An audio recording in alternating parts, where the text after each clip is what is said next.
Hello and welcome everyone. I'm S.K. Nigam, your chemistry teacher, and in today's session, we would be learning one of the most important, interesting, and most favorite chapter of mine, that is chemical kinetics.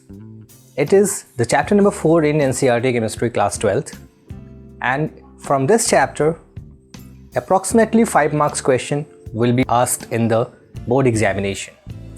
So in this session, we will consider only some topics of this chapter. For example, we will consider the introduction of this chapter, then rate of reaction, then the unit of rate of reaction, average rate of reaction, instantaneous rate of reaction, and we will also consider the example number 4.1 of the NCERT chemistry. So let's begin.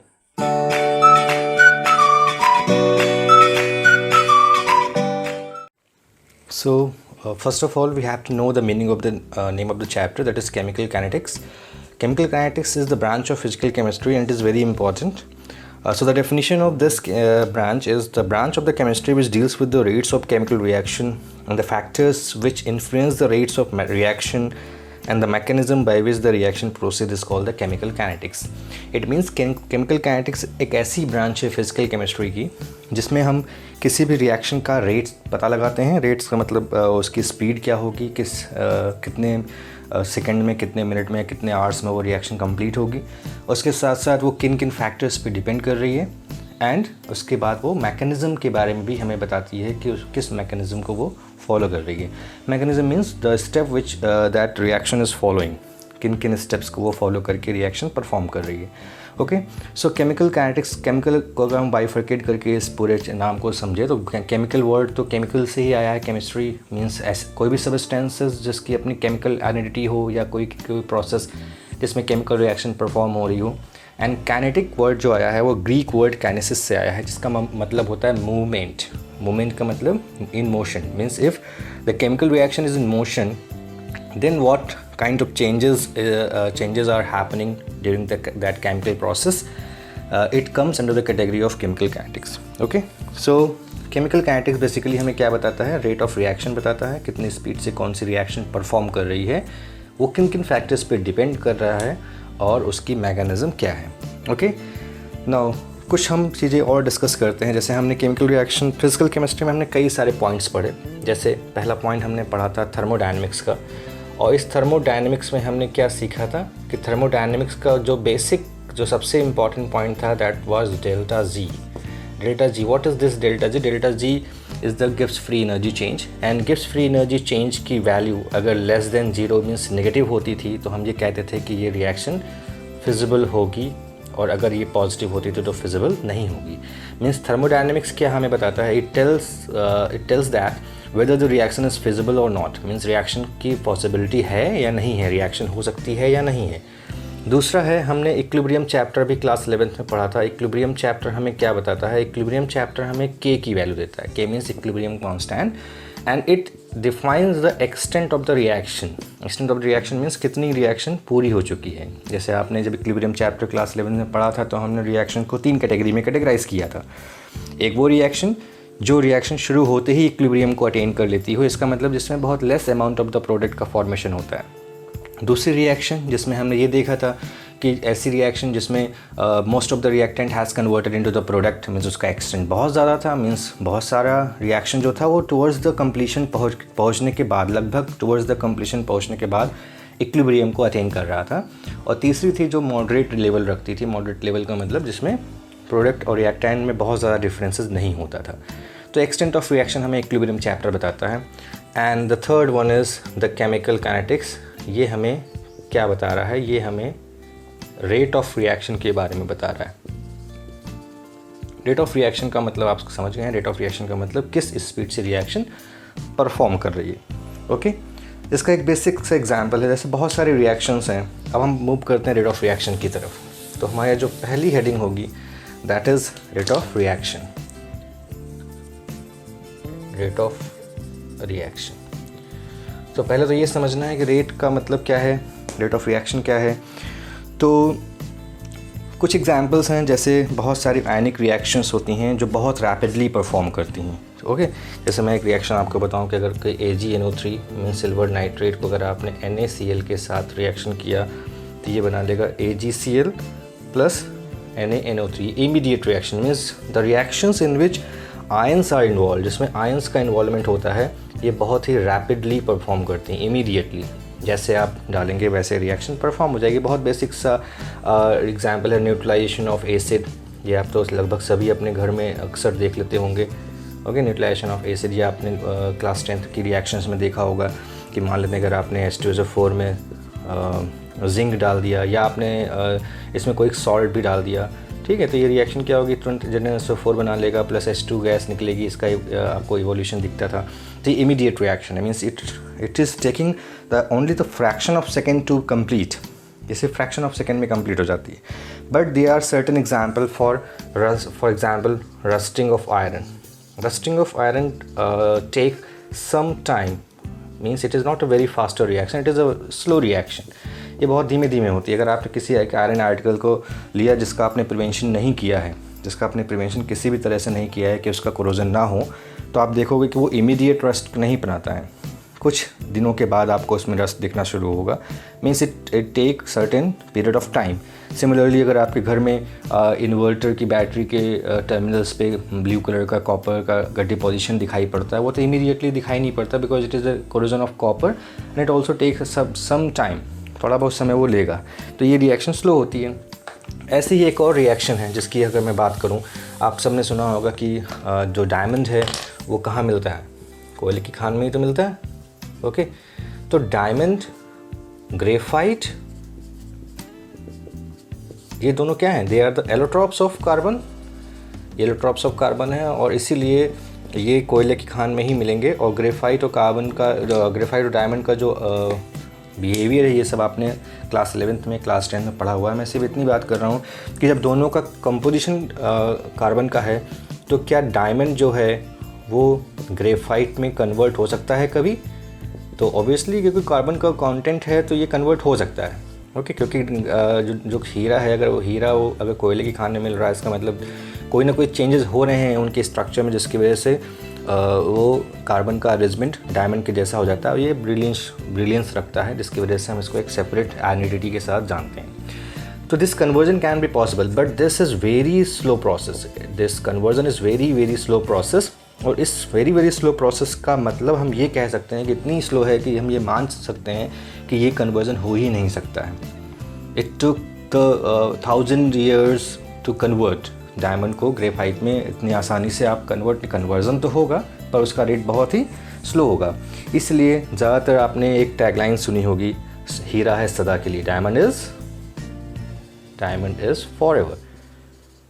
क्यों ऐसा बोलते हैं? क्योंकि ये conversion इसका होगा ही नहीं. जबकि गोल्ड है वो टार्निश हो सकता है, वो ब्रेक हो सकता है, ब्रिटल हो सकता है. सिल्वर है वो तो टार्निश होती ही है. पर डायमंड हमेशा एक ही जैसा होता है. इसलिए इसको एक टैगलाइन लोग इस्तेमाल करते हैं, diamond is forever, because the rate of conversion is very slow and it can not be attain okay throughout the human life.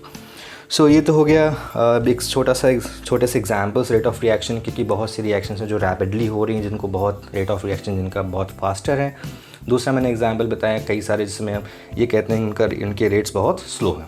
Okay, अब हम रेट्स को और डिटेल में डिफाइन करेंगे कि रेट का इससे पहले भी कई बार आपने टर्म पढ़ा. जैसे आप फिजिक्स की बात करें तो आपने वेलोसिटी पढ़ी होगी, है ना, आपने स्पीड पढ़ा होगा. तो ये सब क्या टर्म है? They are also a kind of rate of change of distance और डिस्प्लेसमेंट. वेलोसिटी में डिस्प्लेसमेंट की बात करते हैं हम, स्पीड में डिस्टेंस की बात करते हैं. ये क्या है? Rate of change of distance, यही तो है speed. Rate of change of distance का मतलब कि अगर t1 टाइम पे आप किसी एक पर्टिकुलर d1 डिस्टेंस पे थे और t2 पे अगर आप d2 डिस्टेंस पे थे, तो जो स्पीड होती है हमारी वो हम कैसे निकालते हैं? तो स्पीड इज इक्वल टू होता है d2 minus t1 upon t2 minus t1. इस तरीके से हम कैलकुलेट करते थे फिजिक्स में. तो इसका मतलब है कि रेट ऑफ रिएक्शन जो होगा वो भी कुछ ऐसा ही होगा.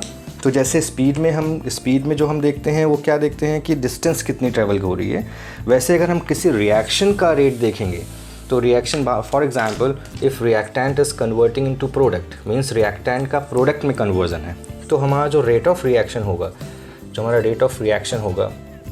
वो क्या होगा? Rate of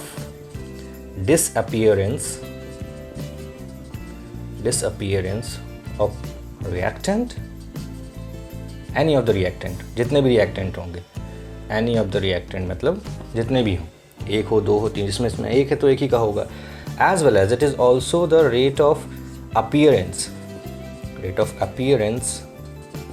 of product, any of the product, जितने भी हो, एक हो, दो हो, तीन हो, ठीक है। तो रेट ऑफ रिएक्शन किस पे डिपेंड करेगी, किस रेट से रिएक्टेंट डिसअपीयर हो रहा है, बिकॉज रिएक्शन तो फॉरवर्ड जा रही है, मीन्स रिएक्टेंट का अमाउंट धीमे धीमे घटता जाएगा और प्रोडक्ट का अमाउंट लगातार बढ़ता जाएगा। तो it is the rate of disappearance of reactant और it is the rate of appearance of the product. Okay, clear. तो अगर हम इसके हिसाब से देखें तो हमारा जो रिप्रेजेंटेशन, मैथमेटिकल रिप्रेजेंटेशन होगा, रेट का मतलब तो आप समझ रहे हो किसी दो टाइम इंटरवल पे क्या कंसंट्रेशन रही होगी उसके हिसाब से। तो हमारा रेट ऑफ रिएक्शन जो होगा, मैथमेटिकली रेट ऑफ रिएक्शन को अगर हम लिखना चाहें तो rate of reaction is equal to minus delta R upon delta T and it is equal to plus delta P upon delta T. Minus sign का यहाँ पे क्या यूज़ है, ये माइनस साइन जो हमने यहाँ पे लगाया हुआ है, this minus sign is because the concentration is the concentration is continuously decreasing to make the rate of reaction positive, इसलिए हमने इसको माइनस साइन को यहाँ पे इंट्रोड्यूस किया हुआ, क्योंकि लगातार कंसंट्रेशन क्या हो रही है, घटती जा रही है, किसकी, रिएक्टेंट की, बट प्रोडक्ट की बढ़ती जा रही है, इसलिए हमने यहाँ पे प्लस साइन लगाया हुआ। इसको अगर आप और सिंप्लीफाइड तरीके से देखेंगे, मान लेते हैं कि आपने दो टाइम इंटरवल लिए हैं T1 एंड T2, तो R2 minus R1 upon T2 minus T1 से निकलेगा अगर आप रेट ऑफ रिएक्शन निकालना चाहते हैं रिएक्टेंट के टर्म पे। और इसी तरीके से अगर आपने इसको रेट ऑफ रिएक्शन को प्रोडक्ट के टर्म पे निकाला है तो P2 minus P1 upon T2 minus T1, इस तरीके से ये हो जाएगा इसका मैथमेटिकल फॉर्मूला। क्लियर। तो माइनस साइन हमने क्यों यहाँ पे माइनस साइन लगाना मैं भूल गया। तो ये माइनस साइन हम यहाँ पे क्यों लगा रहे हैं, इस माइनस साइन का लगाने का सिर्फ इतना मकसद है कि क्योंकि कंसंट्रेशन घटती जा रही है तो उस रेट ऑफ रिएक्शन, क्योंकि रेट ऑफ रिएक्शन तो नेगेटिव नहीं होगी, इसलिए अगर यहाँ कंसंट्रेशन ये कम है, ये ज़्यादा है, बिकॉज R2 तो टाइम 2 पे है, T2 टाइम पे कम हो जाएगी कंसंट्रेशन, तो लेस वैल्यू से में से आप हायर वैल्यू को माइनस करोगे तो ये वैल्यू माइनस आएगी, तो माइनस माइनस प्लस हो जाएगा और रेट ऑफ रिएक्शन हमारी पॉजिटिव में आएगी, बिकॉज कोई भी स्पीड, वेलोसिटी या कोई भी रेट नेगेटिव में नहीं आ सकता। ओके, क्लियर हुआ। अब ऐसे ही किसी एक रिएक्शन को कंसिडर कर लेते हैं। तो फॉर एग्जांपल मैंने एक छोटी सी एग्जांपल लिया, PCl5 gives out PCl3 plus Cl2, एक रिएक्शन है। तो इस रिएक्शन का अगर आपको रेट निकालना होगा तो rate is equal to minus delta PCl5। ये स्क्वायर ब्रैकेट किस लिए हम लगाते हैं, स्क्वायर ब्रैकेट का मतलब होता है ये कंसंट्रेशन टर्म को रिप्रेजेंट करता है, एंड दिस इक्वल टू, जैसे ये तो rate of disappearance of reactant था, अब क्या होगा, rate of appearance of product, means delta PCl3 upon delta T is equal to, because दोनों जो प्रोडक्ट हैं उन दोनों का रेट ऑफ रिएक्शन के बराबर होगा, रेट ऑफ अपीयरेंस जो होगा वो रेट ऑफ रिएक्शन के बराबर होगा। तो ये इस तरीके से सारे के सारे इक्वल टू का साइन लगेगा, यहाँ प्लस होने के बाद भी यहाँ प्लस नहीं लगाएंगे, आप इक्वल टू का साइन लगाएंगे, क्योंकि rate of appearance of any of the product के बराबर होता है रेट ऑफ रिएक्शन। ये बहुत कॉमन मिस्टेक बच्चे करते हैं एग्जाम में, हम लोग कॉपी चेक करने जाते हैं तो हम लोग को ये दिखता है कि यहाँ प्लस साइन लगा होता है, PCl3 प्लस Cl2 पर यहाँ प्लस लगा देते हैं, ऐसा नहीं होगा, क्योंकि हर एक रिएक्टेंट और हर एक प्रोडक्ट का, चाहे वो अपीयरेंस ऑफ रिएक्टेंट हो, चाहे अपीयरेंस ऑफ प्रोडक्ट हो, चाहे डिसअपीयरेंस ऑफ रिएक्टेंट हो, ये सब इंडिविजुअल रेट ऑफ रिएक्शन को डिफाइन करते हैं, इसलिए हर एक चीज़ जगह पे आपको इक्वल टू का साइन लगाना है, ऐसे अगर कई सारे होंगे तो भी। ठीक है, अब मैं एक छोटा सा एग्जाम्पल डिस्कस कर रहा हूँ, जैसे A plus B gives out 2C। इस रिएक्शन को अगर आप देखें तो इसमें 1 मोल A 1 मोल B रिएक्ट करते हैं तो 2 मोल C का प्रोडक्शन करते हैं। ओके, इसका मतलब है कि अगर मैं इसको समझाऊं तो रेट ऑफ रिएक्शन को अगर समझाना होगा तो यहाँ पर ये 2 कोफिशिएंट जो हैं ये बहुत इंपॉर्टेंट रोल प्ले करते हैं, rate of disappearance of A, rate of disappearance of B and rate of appearance of C।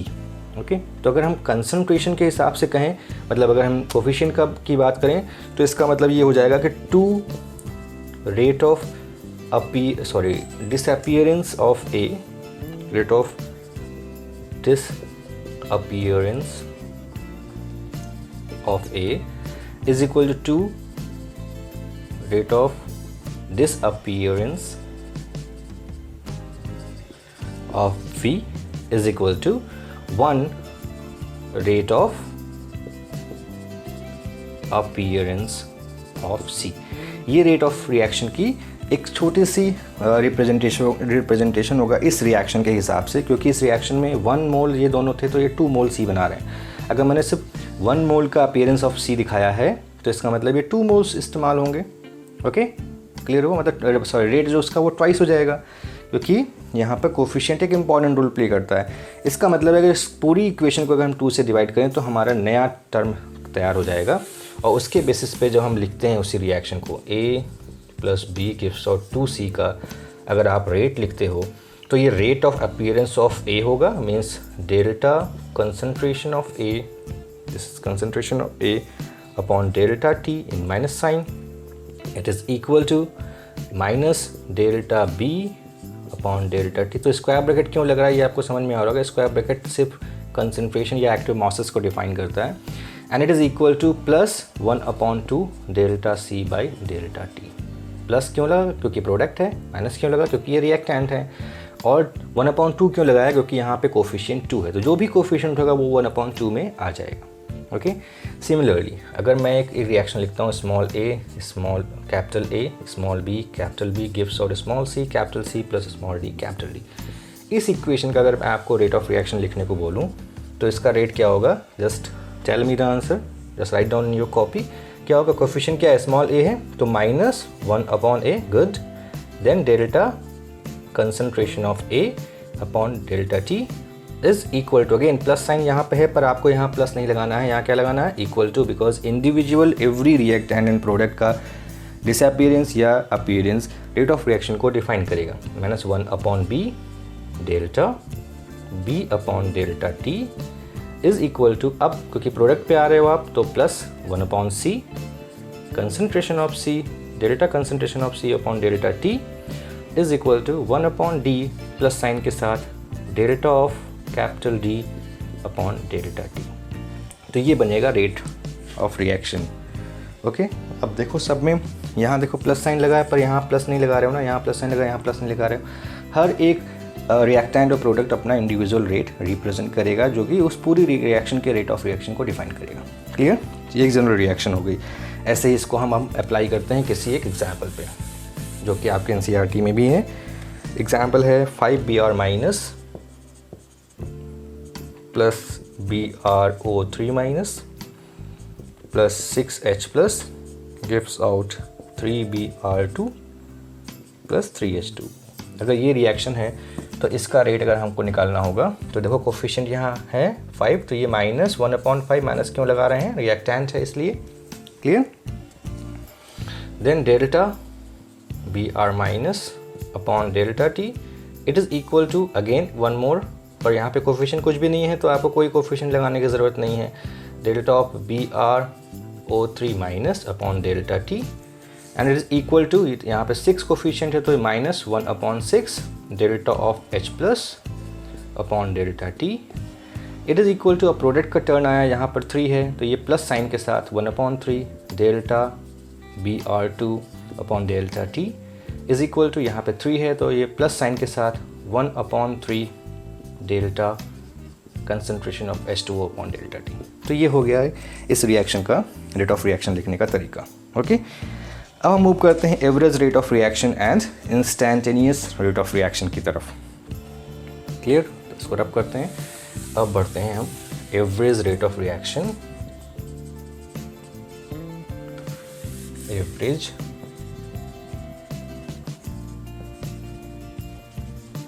Rate of reaction. Average का मतलब कि किसी दो टाइम इंटरवल के बीच का जो रेट ऑफ रिएक्शन होगा वो एवरेज होगा। तो जनरली अभी तक जो भी हमने डेल्टा टर्म में पढ़ा है वो हमारा एवरेज रेट ऑफ रिएक्शन था। जैसे कि हमने लिखा था कि rate is equal to minus, फिर हमने यहाँ लिखा था R2 की कंसंट्रेशन माइनस R1 की concentration upon T2 minus T1, means दो टाइम इंटरवल पे। अब इसके लिए आपको एक ग्राफ में दिखा रहा हूँ, उस एक डायग्राम में आपको दिखा रहा हूँ, उस डायग्राम से आपको समझना है। ओके, जैसे छोटे से डायग्राम से समझा देते हैं। ये दो ग्राफ हम बनाएंगे। पहला ग्राफ है जो यहाँ से मूव करता है और यहाँ जाने के बाद ऐसे हो जाता है। ये जो होगा ये A एंड B, तो ये जो दोनों ग्राफ हैं ये रिएक्टेंट के टर्म को डिफाइन कर रहा है, और जो दूसरा मैं बनाऊँगा वो यहाँ से शुरू करूँगा और फिर ये ऐसे हो जाएगा। ये प्रोडक्ट को डिफाइन कर रहा है। तो आपको समझ में आ गया होगा कि ऐसा क्यों हो रहा है, क्योंकि रिएक्टेंट इनिशियली रिएक्टेंट वहाँ अवेलेबल था और प्रोडक्ट वहाँ ज़ीरो था। तो रिएक्टेंट यहाँ पर इनिशियली एट टाइम ज़ीरो, नीचे यहाँ टाइम होगा और यहाँ पर क्या होगा, कंसंट्रेशन होगी। जैसे यहाँ पे R लिख देते हैं, यहाँ P लिख देते हैं, ठीक है। अगर ये R to P की रिएक्शन को अगर आप समझा रहे हो तो क्लियर। तो इनिशियली जब टाइम ज़ीरो था तो क्या होगा, ये हो जाएगा आपका R0। R0 मतलब R डॉट या R0 कुछ भी कहिए, इनिशियल कंसंट्रेशन है, क्लियर। इनिशियल कंसंट्रेशन हो जाएगी। और अगर मैं कहता हूँ कि ये टाइम T1 है, this is time T1 and this is time T2, तो आप क्या करोगे, इसको ऊपर बढ़ाओगे यहाँ से ऐसे करके और यहाँ पे ऐसे। तो अब ये जो वैल्यू आएगी ये हो जाएगी R1, means at time T1 जो कंसंट्रेशन उसको आपने R1 से लिखा। सिमिलरली T2 आप स्केल से ही काम करेंगे, इसको यहाँ लेके जाएंगे और इसको यहाँ पे लेके जाएंगे, तो ये क्या हो जाएगा, R2 हो जाएगा। मीन्स एट टाइम T2 जो कंसंट्रेशन थी वो R2 हो जाएगी। इसीलिए T2 पे R2 एंड T1 की जगह पर आपने R1 रखा है, इसको सॉल्व किया, ठीक है। तो ये तो हो गया एवरेज रेट। एवरेज रेट का जैसे एग्जांपल के तौर पे मान लेते हैं आप, तो इस तरह से आप एवरेज रेट निकालते हो रिएक्टेंट के टर्म में। सिमिलरली अगर मैं प्रोडक्ट के ग्राफ को समझाऊं तो इनिशियल जब टाइम ज़ीरो था तो प्रोडक्ट तो था ही नहीं, जैसे से रिएक्शन प्रोसीड करेगी प्रोडक्ट का अमाउंट बढ़ता जाएगा और ये इस तरीके से कर्व बना लेगा, ओके। सिमिलरली अगर ये टाइम, इधर आप टाइम लगा रहे हो, इधर कंसंट्रेशन लगा रहे हो, तो यहाँ पर तो प्रोडक्ट ज़ीरो है, ओके। पर अगर मैं कहता हूँ ये T1 टाइम है, तो T1 टाइम पे आपने जब इसको ऊपर टच किया, इस पे ग्राफ पे और इधर मिलाया, तो ये हो गया P1, ओके। और मान लेते हैं ये T2 है, तो इस T2 पे ये ऊपर जाएगा और यहाँ पे बनेगा P2। तो ये दो कंसंट्रेशन हो गई। अब अगर इसी तरह से आप प्रोडक्ट के टर्म पे लिखना चाहोगे तो रेट इज इक्वल टू क्या हो जाएगा, P2 minus P1 upon T2 minus T1। तो ये एवरेज रेट है, आपने किसी दो टाइम इंटरवल को कंसीडर किया, ठीक है। मैं एग्जाम्पल बताने जा रहा था, जैसे कोई आप किसी कार से जा रहे हो और उस कार को आपने 4 आवर तक चलाया और आपने उस 4 आवर में 200 किलोमीटर की डिस्टेंस पूरी की, 200 किलोमीटर की डिस्टेंस पूरी की और आपसे पूछा गया what is the speed of the car. तो आप क्या करोगे, टोटल डिस्टेंस को आपने टोटल टाइम से डिवाइड कर दिया, है ना, टोटल डिस्टेंस कवर्ड और अपॉन टाइम, तो ये कितना आ जाएगा, 50 किलोमीटर पर आवर, ये आपकी स्पीड आ जाएगी। तो ये स्पीड कौन सी है, ये आपकी एवरेज स्पीड ही तो है। लेकिन जब आप कार पे बैठे होते हो तो आप क्या देखते हो कि वो लगातार उसका जो मीटर है वो 5 किलोमीटर, 10 किलोमीटर पर आवर से 20 किलोमीटर पर आवर, फिर कभी एकदम से आप 60 किलोमीटर पर आवर की स्पीड पे चले जाओगे, 100 किलोमीटर की स्पीड पे भी चले जाएंगे, है ना। कभी कभी ऐसा होगा कि वो स्पीड जो है वो फिर से वापस कंडीशन बदलने के साथ साथ स्पीड जो होगी वो घट जाएगी। तो यानी कहने का मतलब है कि जो एट पर्टिकुलर टाइम की स्पीड होगी, जैसे मान लो आप 10 बजे शुरू किए थे जर्नी और आप 2 बजे पहुंच गए और मैं आपसे पूछूं 11 बजे आपकी स्पीड क्या थी, तो 11 बजे की speed of 50 kilometre per hour थोड़ी ना होगी, क्योंकि ये तो एवरेज है। तो एट पर्टिकुलर टाइम जो स्पीड होती है उसको हम इंस्टेंटेनियस स्पीड बोलते हैं। उसी तरीके से अगर एट पर्टिकुलर टाइम मान लेते हैं एट टाइम t क्या होगी, रेट ऑफ रिएक्शन, तो ये कहलाएगी इंस्टेंटेनियस रेट, ठीक है। अभी उसको हम डिटेल में डिस्कस करेंगे, पर अभी आपको ये समझना है कि ये जो पर्टिकुलर टाइम पे जो स्पीड की हम बात कर रहे थे कि जो निडल है आपका स्पीडोमीटर पे जो निडल चलती रहती है वो लगातार एक ही 50 किलोमीटर पर आवर की स्पीड पे तो है नहीं, वो बढ़ती है घटती है, ठीक है। वो किस पे डिपेंड करती है, depends on certain factors. For example कि रोड की कंडीशन क्या है, क्राउड कैसा है, वेदर कैसा है, इन सब कंडीशन पे हमारी कार की स्पीड डिपेंड करती है। उसी तरीके से जो ये रिएक्शन है, जो इस रिएक्शन की आप बात केमिकल रिएक्शन की बात कर रहे हो, तो ये केमिकल रिएक्शन भी कुछ फैक्टर्स पे डिपेंड करती है और उसी फैक्टर्स पे डिपेंड करने की वजह से इसकी जो इंस्टेंटेनियस रेट होती है वो भी डिफरेंट होती है एट पर्टिकुलर टाइम। तो ये तो एवरेज रेट हुआ। अब बात करते हैं इंस्टेंटेनियस रेट का। तो इंस्टेंटेनियस रेट का मतलब तो आप समझ ही गए होंगे, जो मैंने अभी आपको समझाया। इंस्टेंटेनियस रेट का मतलब होता है eight particular instant of time what is the speed of the reaction. So the rate of change of concentration of any one of the reactant or a product at a particular moment of time is the instantaneous rate of reaction. Okay, जैसे इसी graph से फिर से अगर आप समझिए, जैसे ये एक ग्राफ था जो रिएक्टेंट के टर्म पे था, तो आपने ये T1 कर लिया था, ये T2 का लिया था इस तरीके से, है ना। तो ये हो गया R1, ये हो गया R2। अब मैं कहता हूँ कि at time T what is the speed, इस टाइम पे क्या स्पीड होगी, तो ये कहलाएगी इंस्टेंटेनियस, ये इस समय जो स्पीड होगी वो कहलाएगी इंस्टेंटेनियस स्पीड। और इसको निकालने के लिए आप क्या करते हो, इस पॉइंट पे एक टेंजेंट प्लॉट करते हो। इस टेंजेंट को प्लॉट करने के बाद इसका जो स्लोप आता है वही हमारा इंस्टेंटेनियस रेट होता है। क्लियर। अब इसके लिए ये आपका जो NCERT का एग्जाम्पल है आप उस पर ज़रा फोकस करिए। इस में लिखा हुआ है from the concentration of C4H9Cl butyl chloride at different times given below calculate the average rate of the reaction. ये एक रिएक्शन लिखी हुई है, C4H9Cl plus H2O gives out C4H9OH plus HCl। Time interval दिए हुए हैं और टाइम इंटरवल देने के बाद हम अब सोल्यूशन की तरफ मूव करते हैं। इस सोल्यूशन में देखिए ग्राफ एक इन्होंने टेबल बनाई है टाइम के हिसाब से, T1 0, T2 50 और T1 0 पे देखिए कंसनट्रेशन लिखी 0.100 और उसी तरह से 50 पे लिखी 0.905। तो जो ऊपर कंसनट्रेशन दी गई है पर्टिकुलर टाइम वो यहाँ पे इन्होंने लिखी है और इसका इन्होंने एवरेज रेट यहाँ पे निकाला है 1.90, 1.70। ये क्या है, ये एवरेज रेट है। ओके, तो यहाँ पे टोटल 1 2 3 4 5 कॉलम्स हैं। पहले कॉलम पे जो T1 टाइम है उस पर कंसनट्रेशन दी गई है और उसी तरह से सेकंड कॉलम पे T2 टाइम पे कंसनट्रेशन दी गई है, थर्ड कॉलम T1 टाइम है, फोर्थ कॉलम T2 है और फिफ्थ कॉलम आपका रेट है। इसका ये एक ग्राफ है। अब इस ग्राफ को अगर देखो, जैसे कि मैं यहाँ एक ग्राफ बना के समझाता हूँ आपको।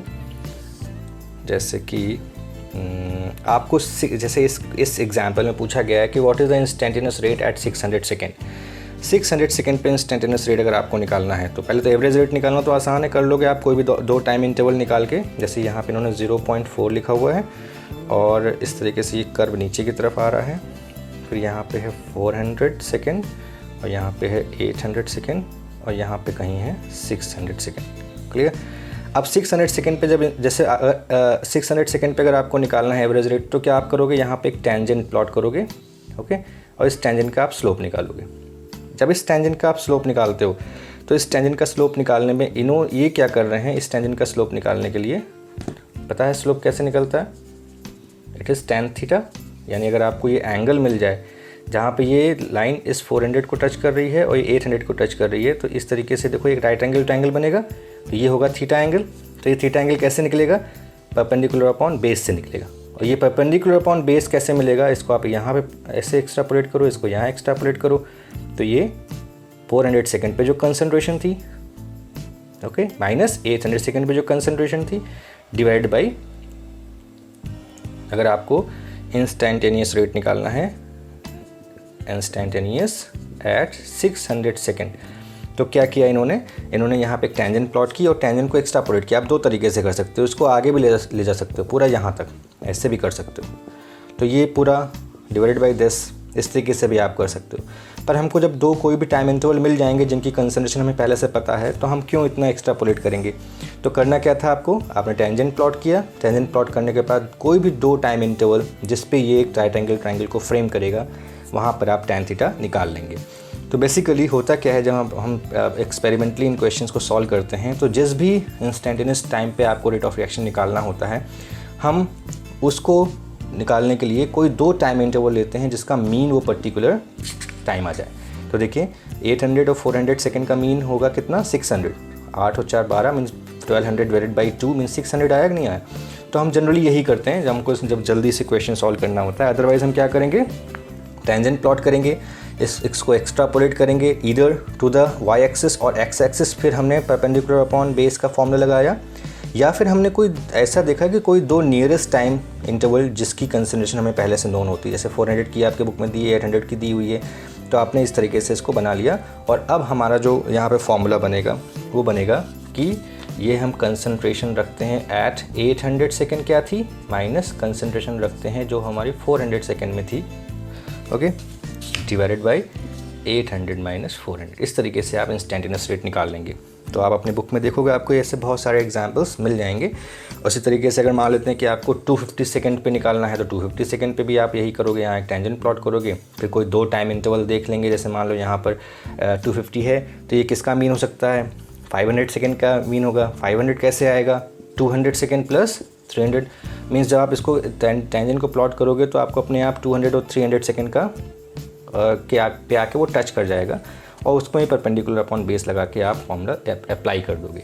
तो बेसिकली इंस्टेंटेनियस रेट निकालने का तरीका क्या है, ग्राफ बनाएंगे, ग्राफ बनाने के बाद टेंजेंट प्लॉट करेंगे और टेंजेंट का जो स्लोप होगा वही उसका इंस्टेंटेनियस रेट हो जाएगा।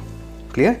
अब इसको जब हम इसको रिप्रेजेंट करते हैं तो अभी तक आपने जो एवरेज रेट पढ़ा था, इसे मान लेते हैं रेट ऑफ, या हम एवरेज रेट अगर लिखते हैं तो एवरेज रेट पे हम फॉर्मूला क्या लिख रहे थे, delta R upon delta T with minus sign. Okay, अब इंस्टेंटेनियस रेट का मतलब क्या हुआ कि at particular instant of time. तो ये डेल्टा टी क्या है, ये T2 माइनस T1 ही तो है। डेल्टा टी मीन्स ये जो रेंज है ये बहुत ज़्यादा है, हमें ये रेंज नहीं घटानी है, हमको ये रेंज नहीं लेनी है, हमको एक पर्टिकुलर टाइम की बात करनी है। तो ये डेल्टा टी है, मीन्स जो डिफरेंसेस है इट टेंड्स टू ज़ीरो तक जाना चाहिए, मीन्स डेल्टा टी नहीं चाहिए। ओके, इसीलिए जो हमारा इंस्टेंटेनियस रेट का फॉर्मूला होता है, इंस्टेंटेनियस रेट में हम इस सेम फॉर्मूला लिखते हैं, बस यहाँ पे हम डेल्टा हटा के हम small D R by D T लिख देते हैं। इसी तरीके से ये D P upon D T हो जाएगा। तो ये डी टर्म ये इस इनफाइनेटेसिमल चेंज को रिप्रेजेंट करता है, infinitesimal change of reactant and infinitesimal change in time, product and time. तो ये इसका रिप्रेजेंटेशन हो जाएगा मैथमेटिकल। और उसको अगर आपको न्यूमेरिकली सॉल्व करना है तो मैंने आपको दो तरीके बताए हैं। एक है कि ग्राफ बनाइए, ग्राफ में अगर ये रिएक्टेंट है तो ऐसे होगा, प्रोडक्ट होगा तो ऐसे होगा। किसी पर्टिकुलर टाइम पे अगर आप पूछा गया है तो यहाँ एक टेंजेंट प्लॉट करेंगे और इसका स्लोप निकालेंगे। स्लोप निकालने के लिए आपको क्या ध्यान रखना है कि जब इसको आप एक्सट्रापोलेट करोगे तो दो तरीके हैं। एक तरीका तो ये है कि कोई दो टाइम इंटरवल आपको अगर मिल जाता है तो आप ऐसे एक ट्रायंगल बनाइएगा और यहाँ से tan थीटा निकाल लीजिएगा। दूसरा तरीका मैंने बताया है कि इसको आप पूरा एक्सट्रापोलेट कर सकते हो, ये जाएगा पूरा यहाँ y एक्सिस तक और ये x एक्सिस तक, तो ये परपेंडिकुलर अपॉन बेस से भी आप tan थीटा निकाल सकते हो। ठीक है, इसके साथ साथ अगर आप अपने न्यूमेरिकल को और इजीली सॉल्व करना चाहते हो तो जनरली जो भी, जैसे मैंने आपको बताया कि 600 सेकेंड का निकालना था तो आपने एवरेज रेट लिया 800 सेकेंड एंड 400 सेकेंड का, मतलब इसका जो मीन है वो 600 सेकेंड ही आ रहा है। तो अगर आप इसको सिर्फ वैल्यूज़ हैं और आप ग्राफ नहीं बनाना चाहते हो तो आप किसी भी पर्टिकुलर टाइम पे इंस्टेंटेनियस रेट निकालने के लिए एवरेज रेट निकालेंगे उन दो टाइम इंटरवल का जिन टाइम इंटरवल का मीन वो पर्टिकुलर टाइम आ रहा है। ठीक है, जैसे मैंने आपसे कहा कि फॉर एग्जांपल 300 सेकेंड पे क्या होगा, ओके, इंस्टेंटेनियस रेट अगर एट 300 सेकेंड अगर आपसे पूछा जाए कि क्या आ रहा है इंस्टेंटेनियस रेट, तो आप क्या करोगे, अब rate at 300 second is equal to हो जाएगा रिएक्टेंट की कंसंट्रेशन, क्योंकि 300 किसका मीन हो सकता है, किसका हो सकता है 600 सेकेंड का, और 600 कैसे आएगा 400 प्लस 200 से आएगा। मीन्स आप क्या करोगे कि 400 सेकेंड पे और 200 सेकेंड की कंसंट्रेशन को लिखोगे। तो आपने लिखा R400 minus R200, okay, divided by 400 minus ये हो जाएगा यहाँ पर 200, क्योंकि जब इसका आप मीन निकालोगे तो क्या आएगा 300 आएगा ना, 400 200 600 का मीन निकाला तो 300।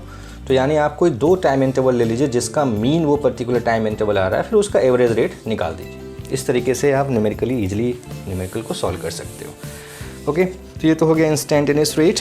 अब आते हैं unit of rate of reaction. Unit of rate of reaction कैसे निकलेगा, क्योंकि रेट क्या है, आपने देखा कि minus D R by D T upon D T है या फिर plus D P upon D T है। तो ये जो R और P क्या है, they are the concentration term, और कंसंट्रेशन को हम किस में लिखते हैं, मोल पर लीटर में लिखते हैं, डिवाइडेड बाय ये नीचे क्या है टाइम है जिसको हम सेकंड में लिखते हैं। जनरली हम सेकंड में लिखते हैं, हम आवर्स में लिख सकते हैं, मिनट में लिख सकते हैं, इसलिए जो हमारी यूनिट बनेगी वो बनेगी मोल पर लीटर पर second. This is the unit of rate, ये यूनिट ऑफ रेट है, मोल पर लीटर पर सेकेंड। क्लियर, तो मोल पर लीटर पर second is the unit of rate. अब हम बात करते हैं फैक्टर्स अफेक्टिंग, कौन कौन से फैक्टर्स हैं, factors affecting rate of reaction. तो कौन कौन से फैक्टर्स हैं, सबसे पहला तो हमारा कंसंट्रेशन ही हो जाएगा। Concentration, the first factor is the concentration. ये कंसंट्रेशन क्यों, क्योंकि आपको पता है जैसे जैसे रिएक्शन शुरू होती है तो रिएक्टेंट ज़्यादा होते हैं इसलिए रिएक्शन बहुत फास्टर होती है, और जैसे जैसे कंसनट्रेशन रिएक्टेंट की घटने लगती है रिएक्शन स्लोअर हो जाती है।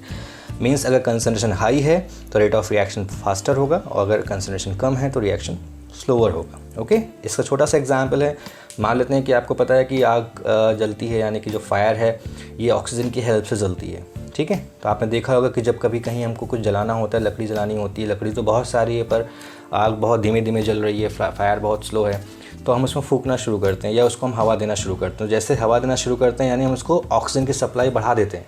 ओके, जब ऑक्सीजन की सप्लाई बढ़ती है तो आग अपने आप तेज़ हो जाती है। तो ये कंसंट्रेशन का इफेक्ट है। मीन्स जैसे जैसे कंसंट्रेशन रिएक्टेंट की बढ़ती जाएगी वैसे वैसे रेट ऑफ रिएक्शन बढ़ेगा, या कंसंट्रेशन घटती जाएगी तो रेट ऑफ रिएक्शन घटेगा। तो बेसिकली जब रिएक्शन फॉरवर्ड डायरेक्शन पे जाती है तो इनिशियली रेट ऑफ रिएक्शन बहुत फास्टर होता है, बहुत हाई होता है, और धीमे धीमे वो रेट ऑफ रिएक्शन स्लो होने लगता है। ओके, क्योंकि कंसंट्रेशन ऑफ रिएक्टेंट घटने लगता है। दूसरा है टेम्परेचर। जनरली टेम्परेचर बढ़ाने पे रेट ऑफ रिएक्शन बढ़ती है, चाहे वो एंडोथर्मिक प्रोसेस हो चाहे वो एक्सोथर्मिक हो। हालांकि एंडोथर्मिक और एक्सोथर्मिक का कॉन्सेप्ट डिफरेंट है, पर आप जनरल कॉन्सेप्ट के हिसाब से अगर आप जानेंगे, क्योंकि ये बहुत डिटेल में आपको ग्रेजुएशन में बताया जाएगा, तो टेम्परेचर बढ़ने के साथ साथ रेट ऑफ रिएक्शन बढ़ेगा, और हर 10 डिग्री सेल्सियस राइज होने पे रेट ऑफ रिएक्शन कितनी हो जाएगी, कम से कम डबल या ट्रिपल या क्वाड्रुपल ऐसे बढ़ती जाएगी। ओके, देन तीसरा है nature of reactant and the products. तो ये नेचर का क्या बिहेवियर है, तो क्योंकि आप जानते हो कि रिएक्शन जो होती है, रिएक्शन एक तरह का breaking of old bonds and formation of new bonds हैं। तो अगर बॉन्ड्स बहुत स्ट्रॉन्ग है रिएक्टेंट के, जो जल्दी ब्रेक ही नहीं हो रहे हैं, या जो बॉन्ड हैं प्रोडक्ट के उसको बनने में बहुत दिक्कत हो रही है, तो ऑब्वियसली रेट ऑफ रिएक्शन कम हो जाएगा। क्योंकि रिएक्शन का मतलब क्या है, पुराने बॉन्ड का टूटना और नए बॉन्ड का बनना। मीन्स ऐसे कंपाउंड जिनके बॉन्ड ईजिली, ऐसे रिएक्टेंट जिनके बॉन्ड ईजिली ब्रेक होते हैं, उनका रेट ऑफ रिएक्शन फास्टर होता है, ठीक है। और बट जिनके बॉन्ड बहुत स्ट्रॉन्ग होते हैं उनका रेट ऑफ रिएक्शन बहुत स्लो हो जाता है। तो nature of reactant and product third point है। देन फोर्थ पॉइंट हमारा कैटलिस्ट है। कैटलिस्ट क्या करता है, ये बिना इन्वॉल्व हुए रिएक्शन के रेट को इंक्रीज़ करता है, ये कैटलिस्ट का काम है। जैसे बहुत सी रिएक्शंस हैं जो होती तो हैं पर without in absence of catalyst it takes very large amount of time, ये कह सकते हो बहुत ज़्यादा समय लेता है, लेकिन कैटलिस्ट के प्रेजेंस में ये रिएक्शन इमीडिएटली हो जाती है। ओके, जैसे हाइड्रोजनेशन की रिएक्शन है, बहुत सारी हैं।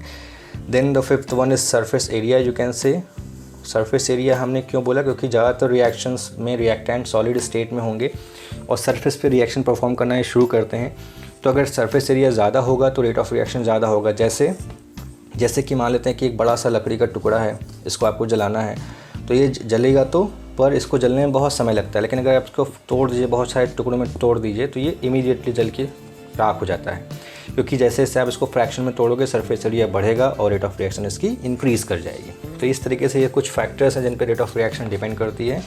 अब हम अपने आपके एनसीईआरटी का एक एग्जाम्पल डिस्कस करेंगे, जो कि एग्जाम्पल 4.2 है, आपकी बुक पे लिख के आ रहा है आपकी स्क्रीन पे।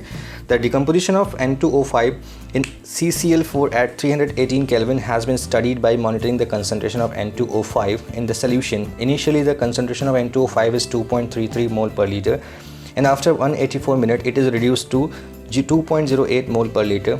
The reaction takes place according to the equation this. Calculate the average rate of this reaction in terms of hours, minutes, and second, what is the rate of production of NO2 during the period. तो ये जब इस example को हम solve करेंगे तो पहली चीज़ तो हमें इक्वेशन लिखनी है। तो 2N2O5 gives out 4NO2 plus आपका हो जाएगा O2। तो पहला पार्ट जो पूछा है calculate the average rate, means आपको एवरेज रेट निकालना है। तो एवरेज रेट अगेन दो टाइम इंटरवल दिए जाते हैं, जैसे इसमें बताया गया इनिशियली ये 2.33 मोल पर लीटर रख रहा था, और आफ्टर 184 मिनट उसकी जो कंसंट्रेशन थी वो 2.08 हो गई। तो एवरेज रेट हमारा कैसे निकलेगा, क्योंकि इस इक्वेशन में देखो कोफिशिएंट लगा हुआ है 2, तो ये -1/2। देन उसके बाद हम यहाँ पर delta N2O5 upon delta T रखेंगे। Okay, this is delta T not AT, it is delta T. अब -1/2 डेल्टा टी कैसे निकालेंगे, दो टाइम इंटरवल, 1 अपॉन में क्या आएगा 184 मिनट आएगा, क्योंकि आफ्टर 0 से 184 की बात इन्होंने की है।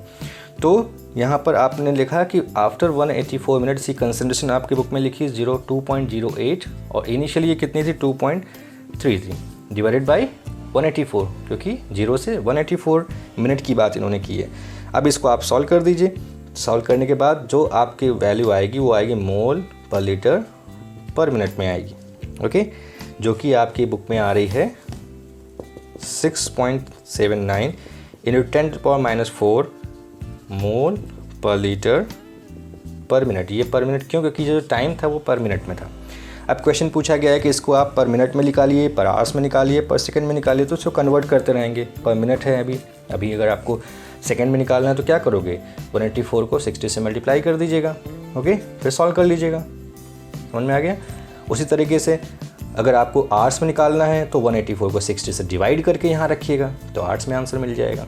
क्लियर? नहीं समझ में आएगा तो कमेंट सेक्शन में पूछ लेना। अब आता है उसका सेकंड पार्ट। सेकंड पार्ट कह रहा था what is the rate of production of NO2 during this period. इस पीरियड में rate of production of NO2 कितना होगा। तो इस रिएक्शन में NO2 कहाँ लिखा है? प्रोडक्ट साइड में लिखा हुआ है। तो जो इसका रेट होता है रिएक्शन का, ये इसका फॉर्मूला क्या होता है? 1-1/2 delta N2O5 upon delta T is equal to, product side में जब आप जाओगे तो ये +1/4 delta NO2 upon delta T is equal to delta O2 upon delta T। क्योंकि यहाँ कोई भी कोफिशिएंट नहीं, इसलिए हमने यहाँ नहीं लगाया। तो देखो सब में इक्वल टू का साइन लगा रहे हैं, माइनस साइन कहाँ लगाया है? रिएक्टेंट में, और प्रोडक्ट में हमने प्लस साइन रखा है, और कुछ नहीं लिखा है मतलब प्लस है, और कोफिशिएंट को 1 अपॉन करके रखा है। क्वेश्चन क्या पूछा है? Rate of production of NO2, मतलब इसकी बात की जा रही है। तो ये पूरा का पूरा इस रेट के बराबर होगा कि नहीं होगा? ठीक है, तो अब हम क्या करेंगे, this is equal to any of rate, for example इसी को रख लीजिए, इसके बराबर है। तो हम करेंगे, इसको मैं रब करूँगा ज़रा इस एरिया को। तो अब हम क्या कर सकते हैं कि जो रेट हमारा आया था, फॉर एग्ज़ाम्पल 6.79 इंटू 10⁻⁴, ठीक है, मोल पर लीटर पर मिनट जो था, it is equal to 1/4 delta NO2 upon delta T। Question क्या पूछा है? Rate of production of NO2 पूछा हुआ है। तो rate of production of NO2 का मतलब delta NO2 upon delta T is equal to 4 को आपने इधर भेज दिया, तो ये पूरी की पूरी वैल्यू 4 से मल्टीप्लाई हो जाएगी। बस यही वैल्यू आपकी मोल पर लीटर पर मिनट में आ जाएगी। इस तरीके से आपने rate of production of NO2 को कैलकुलेट किया।